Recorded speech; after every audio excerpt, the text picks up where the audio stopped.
passava agora a palavra às nossas colegas do projeto LX Conventos, que vão apresentar o LX Conventos na sua perspectiva interessante, que é da cidade sacra à cidade laica. Nós vimos aqui um projeto que estava focado numa determinada região, ou dentro da Grã-Bretanha. Agora vamos ver um projeto focado numa determinada cidade, que é a cidade de Lisboa. Quem vai apresentar, portanto, são as nossas colegas doutora Hélia Silva, que é investigadora do Instituto de História da Arte da Faculdade de Ciências Sociais e Humanas da Universidade Nova de Lisboa, e é técnica no Departamento do Património Cultural da Câmara Municipal de Lisboa. E, em segundo lugar, falará a colega doutora Rita Pinhatelli Negri, também técnica no Departamento de Património Cultural da Câmara Municipal de Lisboa. Deixem-me só dizer-vos que este projeto trouxe, digamos assim, uma dimensão interessante, que é da utilização de uma grande quantidade documental para se conseguir, de facto, estabelecer um projeto em torno de formas de vida religiosa popular. E, portanto, vamos completar esta nossa manhã com o LX Conventos, da cidade sacra à cidade laica. Doutora Hélia, faz favor. Olá a todos, bom dia. Em primeiro lugar, em nome da equipa do projeto LX Conventos e da professora Raquel Henriques da Silva, que é a coordenadora, um grande obrigada por nos terem convidado. Eu achei graça quando a professora Fernanda Campos estava a fazer a introdução, logo de manhã, ela disse: o projeto termina, mas não termina. E nós no LX Conventos sentimos a mesma coisa. Oficialmente o projeto terminou em 2015, mas nós continuamos alegremente a trabalhar e a introduzir coisas e a investigar, porque isto é o mundo. Eu continuo a dizer que quando eu tiver 70 anos ainda continuo a investigar conventos e a trabalhar esta área. O projeto LX Conventos foi um projeto que se candidatou à FCT, que tinha como unidade de investigação o Instituto de História da Arte e como instituições participantes a Câmara, a Torre do Tombo e a Faculdade de Ciências e Tecnologia. O que eu e a Rita vimos apresentar é um projeto que tivemos, de certeza que vocês também tiveram, algumas dúvidas existenciais, e nós vamos aqui apresentar algumas das dúvidas que tivemos, como é que as tentámos resolver e como é que as coisas neste momento estão a funcionar. A primeira coisa que eu acho que todos nós discutimos foi o decreto de 30 de maio de 1834 extinguiu em Portugal, Algarve, ilhas adjacentes, domínios portugueses, todos os conventos, mosteiros, colégios, hospícios e quaisquer, ou seja, extinguiu tudo. Na verdade, quando nós começámos a trabalhar, uma das questões que nos criámos é as fontes. Muitas das vezes numa fonte chama-lhe mosteiro, na outra chama-lhe convento, na outra, e tivemos que definir no âmbito do projeto, o que é que nós íamos considerar mosteiro, convento, hospício e que eram as casas que nós íamos trabalhar. E só aí, quem está nesta sessão sabe o difícil que é, muitas das vezes, no mesmo ano, em fontes do mesmo ano, temos conceitos completamente diferentes. A primeira coisa que nós definimos para a equipa foi o que é que íamos considerar um mosteiro, o convento, o hospício e o recolhimento.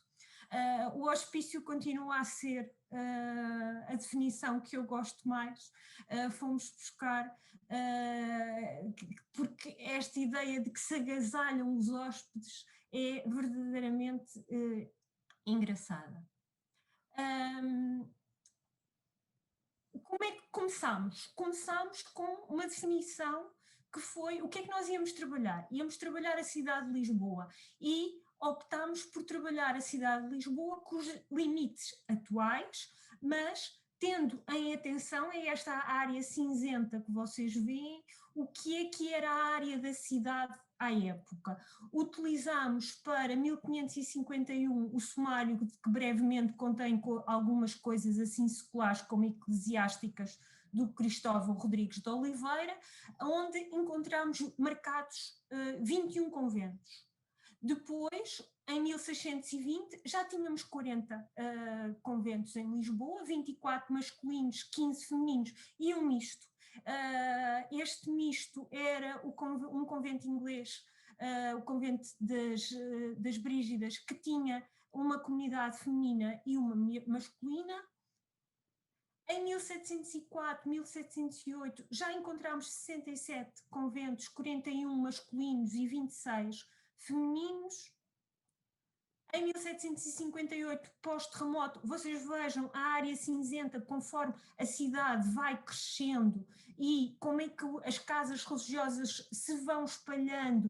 Muitas das vezes são elas que a cidade corre quase atrás das casas religiosas. E em 1834 tínhamos 70 conventos, 42 masculinos, 28 femininos e 8 que já tinham outros usos, eram principalmente casas dos jesuítas que tinham sido expulsos e que estas casas tinham sido reutilizadas. Para terem, isto foi uma questão que me levantou, porque nós começámos a fazer com datas de fundação, o que é que as datas de fundação das diversas casas, vocês conseguem perceber 3 no século XII, 5 no século XIII, 5 no século XIV, 4 no século XV, 18 no século XVI, 37 no século XVII. E isto fez-me confusão e eu fui a tentar perceber o que é que se passou, o que é que se estava a passar aqui, e é muito engraçado, porque a primeira metade do século XVII, ou seja, até 1640, com os Filipes, foram fundadas cerca de 20 casas em Lisboa. Essas 20 casas, com a restauração, não foram terminadas, a maior parte delas, e abriu-se 17 casas novas na segunda metade do século XVII. O que é que nós tentámos? Primeiro foi marcar aquilo que vocês veem aqui neste mapa, marcámos os pontinhos do que eram os conventos. Depois começámos a desenhar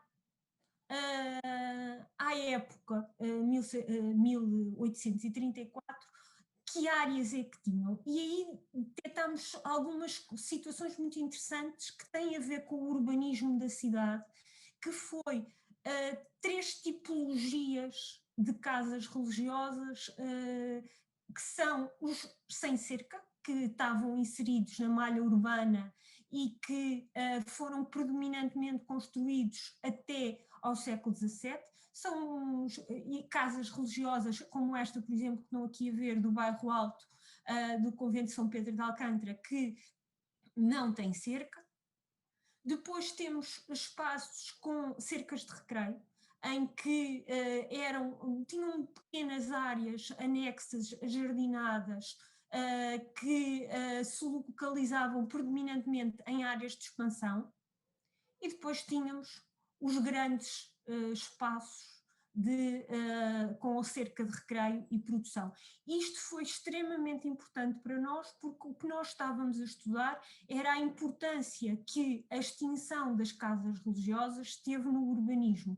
E esta fase de conseguir perceber que áreas é que estas casas tinham foi extremamente importante para a fase a seguir, que eu depois, agora a Rita vai explicar um pouquinho estes antecedentes e a contextualização da extinção das ordens religiosas, e depois volto para vos falar do site do LX Conventos e principalmente da importância que teve nós conseguirmos georreferenciar todas as casas religiosas, desenhar as cercas e as áreas envolventes para conseguir perceber que com a extinção, conforme a forma como a cidade se ia absorvendo estes espaços. Rita? Boa tarde a todos. A minha parte agora vai ser um pouquinho mais densa, porque prende-se com a questão da extinção das ordens religiosas, mas nós, portanto, um dos parceiros do projeto foi a Torre do Tombo e nesse contexto a documentação que nós iríamos trabalhar extensivamente eram os inventários de extensão dos conventos de Lisboa, portanto, tanto dos conventos masculinos como femininos. Começando a trabalhar essa documentação e, por outro lado, cruzando também com o levantamento extensivo de legislação que nós fizemos, nós percebemos que a questão da extinção tinha raízes, pelo menos, na segunda metade do século XVIII e, portanto, houve que compreender uma série de coisas e trabalhar uma série de fontes que não estavam inicialmente previstas no projeto e que nós, aliás, só começámos a estudar já depois do projeto estar terminado. Portanto, há cerca de 2 anos que tem a ver com a documentação que está no fundo do Ministério, num fundo da Torre do Tombo do Ministério, do Ministério dos Negócios Eclesiásticos e Justiça, e que é a documentação da Junta do Exame do Estado atual e melhoramento temporal das ordens regulares, que tem cerca de 50 caixas e, tanto quanto eu sei, nunca foi trabalhada de forma extensiva, não está disponível online e, portanto, nós de facto acabámos por ter acesso a uma série de documentação que ainda não está divulgada de uma maneira sistemática no site. Nós tivemos a fazer uma série de transcrições e pretendemos vir a disponibilizá-las, uma vez que não há elementos digitalizados no site da DigiLab. Mas, portanto, isto foi uma documentação que é um fundo extensíssimo, riquíssimo, e que nós, no fundo, só começámos a pegar na ponta do iceberg e que eu lanço aqui um repto, porque era fundamental trabalhar este fundo da Junta do Melhoramento. Portanto, desculpa só aqui, só um momento, tive aqui um problema. Quando em maio de 1834 o governo liberal, numa das primeiras medidas pós-convenção de Evramonte, decide distinguir todas as casas religiosas masculinas das ordens regulares e incorporar os seus bens na Fazenda Nacional, retomou um conjunto de medidas legislativas decretadas nas Cortes Constituintes de 1821 e 1822 e que Dom João VI revogaria em 1823. Mas a reforma do clero regular era um desígnio bem mais antigo, remontando pelo menos ao início da segunda metade do século XVIII, altura em que já eram evidentes as fragilidades morais e financeiras de muitos conventos em Portugal. E o fenómeno da desamortização, ainda que tipicamente liberal e laico, tem paralelo com as medidas tomadas pelo Marquês de Pombal em 1759, com vista à expulsão da Companhia de Jesus do país e ao confisco dos seus bens. Só um momento, peço desculpa. Esta bula do Papa Bento XIV, de 23 de agosto de 1756, vai autorizar Dom José a unir, incorporar e suprimir um conjunto de mosteiros femininos que se achavam gravados com dívidas ou que não tinham rendas suficientes para manterem o número de freiras determinado nas suas fundações.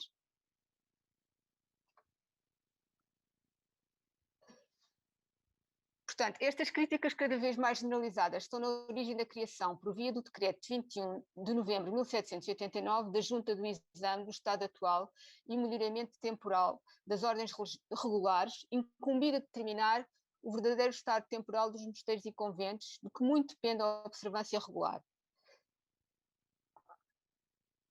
Competiria igualmente encontrar forma de cumprimento das obrigações das casas religiosas, nomeadamente o pagamento das suas dívidas. logo em 1890 apresenta uma relação das extinções e uniões dos conventos de religiosos e religiosas que em Lisboa se concretizaria na incorporação das religiosas dos conventos do Calvário e de Santa Clara na comunidade Nossa Senhora da Piedade da Esperança, portanto, através do decreto de 14 de janeiro de 1791. Portanto, eu consultei esta documentação. Isto é uma relação, uma coisa muito esquemática, apenas uma mera lista, tanto quanto, portanto, a maioria das situações refere-se a casas religiosas fora de Lisboa. Nós temos, portanto, e verificamos que, pelo menos para Lisboa, algumas delas não se concretizaram.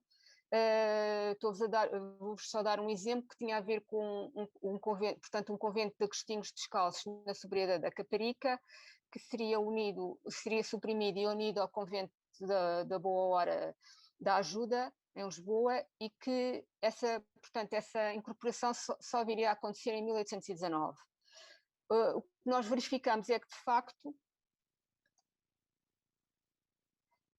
durante as mais de 4 décadas de existência, atravessando vários períodos conturbados, a Junta do Melhoramento remeteu sucessivos pedidos de levantamento da situação das casas religiosas aos prelados das respectivas ordens, com vista a reunir informação sobre a pertinência e viabilidade de cada uma delas. Por vicissitudes várias, os resultados e conclusões dos levantamentos tardaram. De facto, nós sabemos, também por esta documentação que agora consultámos recentemente da Junta do Exame, da Junta do Melhoramento, que houve, eu diria que um boicote de um grande número de ordens a estes pedidos da Junta. Portanto, e há documentação que nos mostra isso. Em 29, a Junta faz um relatório a Dom Miguel, em que explica todos os problemas que teve desde que foi criada e de facto, nunca, mesmo em alturas em que, ou seja, foram feitos inquéritos aos conventos e houve um maior número de respostas, houve sempre alguns que não responderam. Portanto, as primeiras medidas legislativas de conjunto sobre a reforma das ordens acontecem somente após a instauração do regime liberal nas Cortes Constituintes de 21-22, face à aparente inércia da Junta do Melhoramento, é instituída a Comissão Eclesiástica que fica incumbida de elaborar o tão almejado plano de reforma das ordens. Peço desculpa.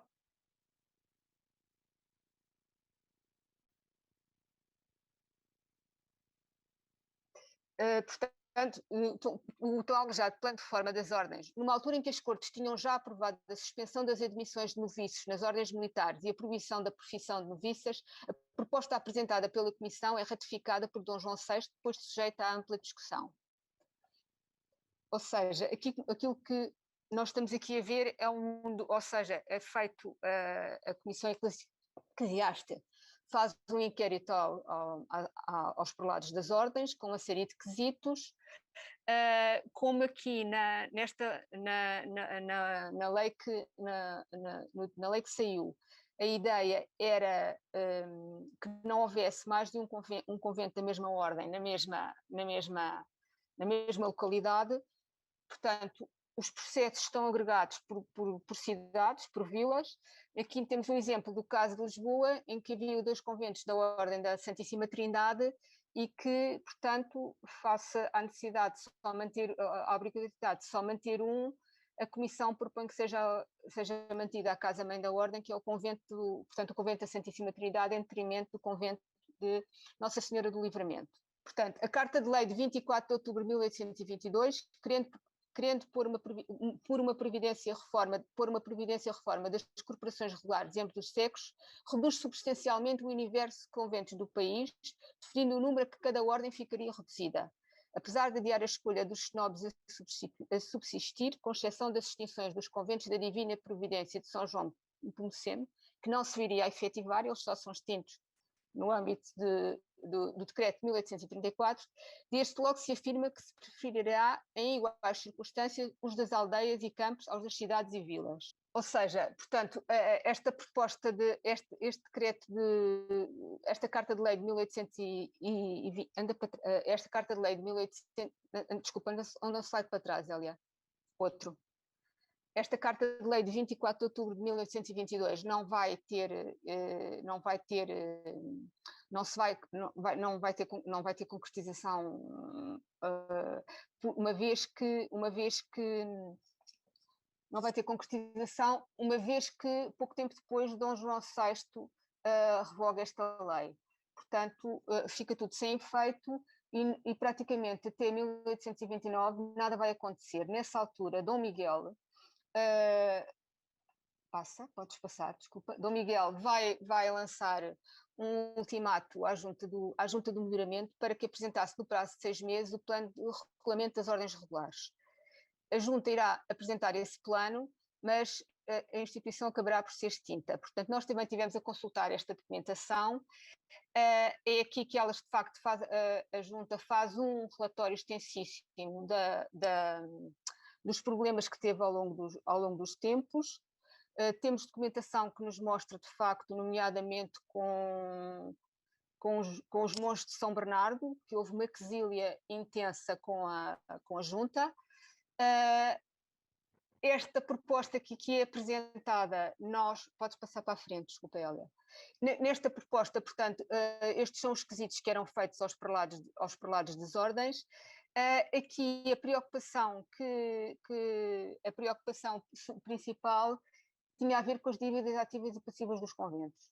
Enquanto nós em 23 percebemos que eles estão preocupados, nomeadamente, fala-se muito da questão patrimonial dos edifícios e, portanto, e do estado de conservação dos edifícios e da necessidade da sua preservação, aqui é a questão financeira que vai ser primordial. Os relatórios que são apresentados pelos prelados das ordens e depois a consulta que a Junta faz ao rei, mostra-nos que, portanto, as diversas consultas que a Junta apresenta ao rei, mostram-nos que nem sempre os dados apresentados são corretos, de acordo com as várias comparações que a Junta vai fazendo das várias informações que foi recebendo sobre a situação financeira de cada convento. Portanto, com as alterações políticas verificadas a partir de então, que culminaram na Guerra Civil entre absolutistas e liberais, o processo de reforma das ordens teve de aguardar até Dom Pedro assumir a regência do país em 3 de março de 1832. Com as alterações políticas, o clero, em particular as ordens religiosas e os conventos, tinham sido uma das bases de apoio espiritual e financeiro de Dom Miguel, antes e durante a Guerra Civil. Nós vemos isso porque fizemos uma leitura completa da Gazeta de Lisboa e por aí nós percebemos que quer os conventos, quer através dos conventos individualmente, quer através das ordens religiosas, foi dado muito dinheiro para a causa realista. E, portanto, também vemos que depois, quando se dá o processo nos inventários de extinção, que quando é apresentada a lista dos religiosos que estão no convento, eles próprios põem uma nota à parte, por exemplo, informando fugiu com o inimigo ou esse religioso encontrava-se preso. Portanto, o clero, neste contexto, por isso, no novo Estado que se pretendia laico, era necessário cortar o mal pela raiz, suprimindo os apoios pessoais e institucionais do absolutismo. Assim, a 1 de agosto de 1833, é criada a Comissão da Reforma Eclesiástica e nos dias 5 e 9 são emitidas várias disposições que regulam o funcionamento das ordens e respectivos conventos. É justamente com base no decreto 9 de agosto que, em finais do ano, têm início os processos administrativos relativos às primeiras supressões, competente à Junta do Melhoramento a supervisão dos procedimentos. Por portaria régia, era nomeado um juiz supressor, geralmente um pároco de freguesia, para coordenar as várias diligências que antecediam e determinavam a extinção de qualquer casa religiosa, a inquirição de 3 testemunhas sobre o interesse da sua manutenção para a religião e para o Estado, e a indicação do número de religiosos que formavam a comunidade. No caso de haver menos de 12, estavam reunidas as condições para dar início ao inventário geral de bens. Portanto, objetos de culto divino, preciosos, do comum, etc. Era feito uma listagem exaustiva de todos os bens. Depois de terminada a supressão formal, a Fazenda Nacional tomava posse do edifício e da cerca e procedia à avaliação dos bens previamente inventariados. Estes inventários para nós foram muito importantes porque nos permitiram duas coisas. Primeiro, dão-nos uma descrição mais ou menos exaustiva, porque ela não é equilibrada em todos os casos, dos edifícios. Portanto, conseguimos de algum modo perceber a espacialidade dos edifícios onde se localizavam os diferentes espaços e da cerca. Não só nos permite saber o que é que havia em cada zona da cerca, portanto, o tipo de árvores, etc., como também nos permite, foi fundamental para nos ajudar à delimitação das cercas conventuais. No caso de Lisboa, portanto, o processo de tomada e posse, inventariação e avaliação depois da extinção das ordens religiosas, portanto, ou seja, o que acontece é que nós até maio de 1834 vão ser suprimidos alguns conventos e alguns que se inicia o processo de inventário, mas que esse processo não é concluído. Quando é publicado o decreto de 30 de maio, todos os conventos são sumariamente extintos, portanto, e a partir daí o processo decorre de uma maneira ligeiramente diferente, portanto, a avaliação de bens passa a ser supervisionada pela Prefeitura da Extremadura e dirigida pelos provedores dos 6 distritos da capital. Aí eles, portanto, deslocam-se aos conventos, é feito o inventário e é feita logo a avaliação dos bens. E depois, geralmente, muitas vezes o que acontece portanto, nas listagens de bem, das propriedades rústicas e urbanas, existe uma nota à parte em que nos diz depois o valor porque essa propriedade ou esse edifício foi vendido, e não só o valor, mas a data de venda, o que nos permite comparar, ou seja, entre o valor da avaliação e o valor de venda do edifício. Portanto, o destino dado aos bens dos conventos masculinos da capital foi diverso. As igrejas conventuais ficaram à guarda provisória do pároco da respectiva freguesia, convertendo-se a maioria em sede paróquia. Os objetos ditos do comum, como móveis e louças, foram vendidos em asta pública ou entregues ao enfermeiro-mor do Hospital de São José. Os vasos sagrados, paramentos, livrarias e objetos preciosos não sagrados foram remetidos para depósito até ser terminado o seu destino. E os bens raízes foram postos à venda sob direção e regulação da Junta do Crédito Público, à exceção, entre outros bens, de edifícios que forem destinados para o serviço público. Portanto, ainda durante o processo de supressão dos conventos, a urgência da instalação provisória de quartéis do Exército e de forças de segurança concorreu para a reutilização imediata de muitos edifícios. Aliás, o que nós assistimos é que já em 1833, quando se foram feitos os primeiros inventários, há edifícios que já não têm religiosos, portanto, as comunidades, estou-me a lembrar do caso do convento da Boa Hora da Ajuda, os religiosos já tinham ido, em 1833, já tinham ido para o convento, para a casa-mãe, portanto, que era o convento do Grilo, na zona oriental da cidade, e, portanto, já não tinham religiosos, e havia muitos edifícios que já tinham sido ocupados por tropas e já tinham forças de segurança também lá. Portanto, havia já partilha de espaços, havendo ou não religiosos no edifício, já havia partilha de espaços. Portanto, o que nós verificamos aqui é que, de facto, a maioria dos edifícios ficou na posse do Estado e teve uma reutilização quase imediata. No caso dos conventos femininos, o que é que nós vamos assistir? Portanto, a legislação de 1800, que é de agosto de 1833, permite a admissão de noviças. É comum falar-se que os conventos femininos eram extintos por morte, automaticamente extintos por morte da última religiosa professa. Nós, inicialmente, pensávamos que isso estava objetivamente escrito em legislação e, portanto, andámos à procura em tudo quanto era sítio para ver se encontrávamos uma lei que nos dissesse isso. Ela, de facto, não houve essa legislação não existiu. Isso foi assumido a partir do momento em que foi proibida a admissão de noviças nos conventos. O que vai acontecer é que, portanto, isto é um processo que se vai processar ao longo de todo o século XIX e que se vai prolongar ainda em Lisboa pelo século XX, portanto, porque o último convento já só é extinto em 1909, já não tinha portanto, a religiosa o convento estava vazio, e o que vamos acontecer é que, de facto, isto vai ser uma morte lenta para as religiosas, como nos mostra aqui este excerto do inventário de extinção do convento de Santa Mónica de Lisboa.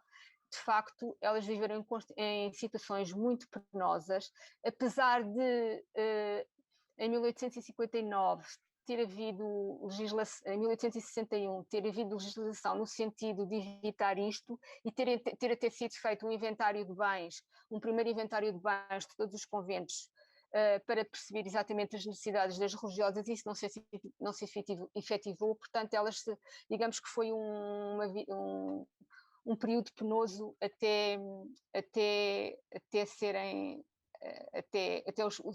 os edifícios serem extintos. Portanto, agora mudando de assunto, relativamente às cercas conventuais e desenvolvimento urbano, portanto, um dos objetivos principais do projeto era perceber a relação entre a extinção das ordens religiosas e o desenvolvimento urbano, o crescimento urbano da cidade pós-1834. Nós aqui temos mapeadas, sob a planta do Duarte de Fava, o levantamento do Duarte de Fava, as cercas e os conventos em 1834, mas isto era só uma parte da propriedade conventual, porque a verdade é que a maioria da propriedade da cidade de Lisboa estava na posse dos conventos, porque isso é muito visível quando fazemos o inventário de bens, portanto, quando fazemos nos inventários de extinção, porque verificamos que os conventos têm também, geralmente, propriedades rústicas ou urbanas na órbita do seu edifício, e depois propriedades espalhadas pela cidade, nos arredores de Lisboa e depois noutras regiões do país. Mas, portanto, era impossível para nós ainda tentar. Fizemos um exemplo com o convento das Trinas do Rato, em que mapeámos as propriedades que elas tinham, mas era completamente impossível fazer esse trabalho para todos os conventos, mas de qualquer maneira fica aqui esta chamada de atenção, porque é impressionante a quantidade, portanto, a mancha de propriedade conventual na cidade de Lisboa. Portanto, o que é que nós vamos perceber? Portanto, o desenvolvimento urbano da cidade, a partir da segunda metade do século XIX, teve completamente dependente da questão da extinção das ordens religiosas. E não teria sido possível se isso não acontecesse. Ou seja,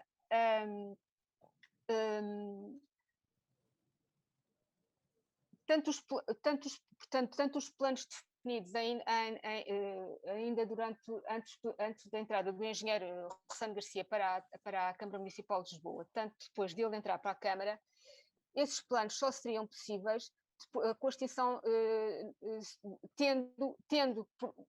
sabendo já que tinham terrenos disponíveis dos conventos masculinos e que iriam ter portanto, disponíveis as propriedades das cercas dos conventos femininos. Portanto, já vimos ali alguns dos exemplos, portanto, ou seja, grandes urbanizações, aberturas de novas ruas, regulamento de traçados antigos, a criação de jardins. Volto só um bocadinho para trás, desculpa, Hélia. Passa para a frente. Este caso aqui é um caso importante, que é na zona oriental da cidade, portanto vemos aqui atracejado a marcação da linha de Lisboa Carregado, e vemos estes quatro conventos, e 3 dos quais passaram depois a ter também, ou seja, as cercas foram cortadas por causa da linha de caminho de ferro, e os conventos passaram a ter, portanto, ter um uso industrial, ou seja, no primeiro, o convento de São Francisco de Chabregas, tivemos a companhia de fiação de tecidos Luso-Benense, e depois a fábrica de tabacos de Chabregas.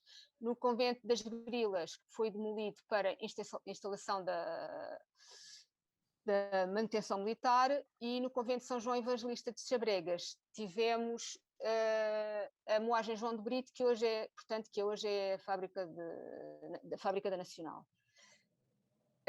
Este caso aqui que eu vos trago é um caso particularmente interessante, que nós costumamos chamar uma avenida entre dois conventos, porque a Avenida Almirante Reis, portanto, que começa a ser planeada ainda antes da entrada do engenheiro Ressano Garcia para a Câmara Municipal de Lisboa, ela vai ser rasgada, portanto, ela corresponde ao prolongamento da Rua Nova da Palma, ela vai ser rasgada exatamente entre o convento de Nossa Senhora do Desterro, que vemos aqui embaixo, e o convento de Nossa Senhora da Conceição da Luz Arroios, que era um antigo noviciado jesuíta, que fica exatamente no final do primeiro troço planeado da avenida. Portanto, o primeiro troço da avenida vai exatamente bater na cerca do convento. Portanto, por isso é que este processo se vai arrastar por algum tempo e, desculpa lá, ainda só um bocadinho para trás, este processo vai se arrastar algum tempo porque ambas as expropriações vão ser bastante complicadas portanto, o que nós vamos ter aqui neste caso é que a avenida é aberta e vamos ficar aqui com esta situação por resolver na zona do convento do Desterro, porque a avenida vai passar por cima de umas enfermarias que tinham sido construídas. E no convento de Arroios houve também que o processo de expropriações foi bastante complicado, o convento é extinto em 1890, mas as expropriações só iriam ocorrer em 1816, 1817, excetuando uma pequena expropriação que vai ser feita para regularização aqui da estrada da circunvalação, que portanto ia até ao cemitério, portanto a Rua Moraes Soares, vai ser feito aqui um alargamento que era para portanto, a linha da Carris poder passar por ali, porque a estrada era mais estreita. Podes passar, Hélia. Trazemos aqui este exemplo do bairro do Restelo, porque o processo de ocupação das cercas conventuais, que nós inicialmente, quando começámos o projeto, pensámos que era um fenómeno do século XIX, que tinha terminado no século XIX, mais ou menos, ele de facto prolongou-se até ao século XX e mesmo até ao século XXI. E temos aqui este caso, que é o plano de urbanização da Encosta da Ajuda, do arquiteto Faria da Costa, que vai ser parcialmente implantado na cerca do Mosteiro dos Jerónimos. Portanto, o Mosteiro dos Jerónimos é ocupado pela Casa Pia ainda em 1833, manteve sempre a sua cerca intacta e só nos anos 40 é que de facto vamos ter esta área construída. Passando agora para a questão que tem a ver com as permanências e metamorfose, o que é isto para nós? É percebermos até que ponto dos edifícios que, portanto, nós sabemos que houve 88 conventos em Lisboa, que em 34 tínhamos 78 e nós atualmente ainda temos 66 edifícios. 76 edifícios que se apresentam em situações muito diversas. Temos aqui o caso do convento de Santa Joana, que foi um edifício que foi muito partido por questões de aberturas de novas ruas, como a Rua Camilo Castelo Branco, portanto isto aqui é a área da igreja. A igreja foi completamente, temos aqui uma fotografia antiga, já do século XX da igreja, a igreja foi totalmente demolida e foi transformada numa oficina automóvel para a Polícia de Segurança Pública. Aqui temos um outro exemplo de um edifício que está vazio, portanto, o problema que se coloca agora é que nós temos, ou seja, nós tivemos uma segunda vida dos conventos após a extinção e agora estamos numa espécie de uma terceira vida, porque estamos a assistir à desafetação de uma série de edifícios que se encontram vazios e, portanto, há que lhes dar um destino tentando preservar ao máximo os valores patrimoniais que eles ainda preservam. Este aqui é um caso muito interessante, que é o caso do Mosteiro de Nossa Senhora do Desterro, o Hospital do Desterro, porque nos mostra como um edifício que aparentemente, ou seja, nós como hospital víamos isto, tínhamos a noção que haveria ali qualquer coisa, mas não se tinha a dimensão do que era, e a partir do momento em que as demolições começam a ser feitas, nós temos a estrutura conventual toda à vista. Tudo aquilo que nós fomos apresentando nesta comunicação, tentámos pôr no site do projeto. O site do projeto tem aqui o endereço, podem ir lá bibliotar. Eu só gostava de falar de duas coisas que nos deu muito trabalho e que temos muito orgulho. Uma foi a georreferenciação de todas as casas religiosas, das suas cercas e a possibilidade que nós temos conseguem ver isto nos mapas, em pesquisa mapa, a possibilidade que nós temos, através da cartografia histórica, analisar como é que estas cercas e estes edifícios se integravam na cidade às várias épocas. Lisboa é uma cidade que tem cerca de 20 e muitas séries cartográficas, nós só utilizamos 6 aqui no site. Se tiverem curiosidade podem ir ver ao LXI, que tem lá todas as outras áreas. Depois, a base de dados, conseguimos uma coisa que foi a tese de mestrado de um aluno da Faculdade da Caparica, que é fazer a ligação entre a georreferenciação e a base de dados. A base de dados é uma base de dados complexa, que consegue abrir para ser mais simples de ler, tem as suas várias entradas e consegue abrir conforme aquilo que nós tivermos mais interesse, e conseguimos ter aqui um ver no mapa que faz a ligação ao mapa. Tem esta parte da legislação, esta parte que a Rita vos falou, está toda carregada e tem link direto ao documento, e a mesma coisa para um material gráfico e cartográfico, que temos as ligações às várias fontes. Como eu disse, foi só 3 minutos, Pedro Feliciano, peço desculpa por isto. Se tiverem mais curiosidade, se tiverem mais alguma dúvida, tem o nosso endereço no site e temos todo o prazer em responder às vossas questões. Peço desculpa por este aumento de tempo. Obrigada.